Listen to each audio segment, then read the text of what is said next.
최근 임대사업자들이 임료 증액을 어떤 기준으로 해야 될지, 몇 %까지 가능한지에 대해서 질문이 굉장히 많이 왔는데요. 임대료 증가에 대한 기준이 차이가 있어서요. 이와 관련돼서 설명드리고자 합니다. 안녕하세요. 김한나 변호사입니다. 오늘은 임대사업과 관련된 이야기를 해보고자 해요. 최근에 임대료 증감에 대해서 많은 질문이 있었거든요.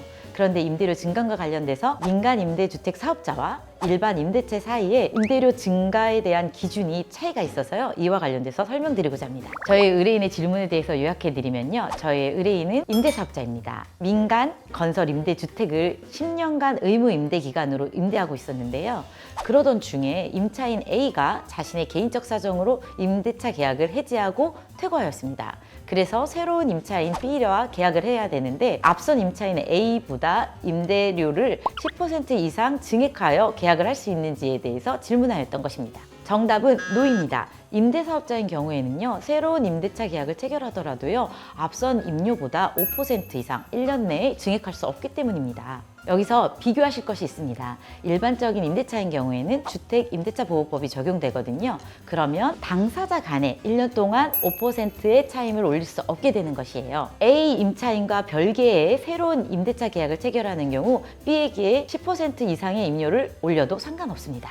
하지만 임대사업자인 경우에는 민간 임대주택에 관한 특별법이 적용되기 때문에 의무 임대 기간 동안 1년 내에 5% 이상의 임료를 올릴 수 없게 되는 것입니다. 여기서 임대기간이란 임대사업자가 민간 임대주택을 의무로 임대하여 등록을 유지하는 전체 기간을 의미합니다. 마지막으로 임대사업자가 민간 임대주택 특별법에 초과되는 임료를 받는 경우에는요, 임차인에게 초과된 임료 상당을 반환해야 될 의무가 있고요. 동법에 의해서 3천만 원 이하의 과태료가 부과될 수 있다는 점 조심하셔야 합니다. 최근 임대사업자들이 임료 증액을 어떤 기준으로 해야 될지, 그 기간 내에 해야 될지, 당사자 간에 해야 될지, 몇 %까지 가능한지에 대해서 질문이 굉장히 많이 왔는데요. 이번 영상이 도움이 되셨으면 좋겠고요. 구체적인 사례에 따라서 궁금하신 것이 있으면 아래 댓글 달아주세요. 감사합니다.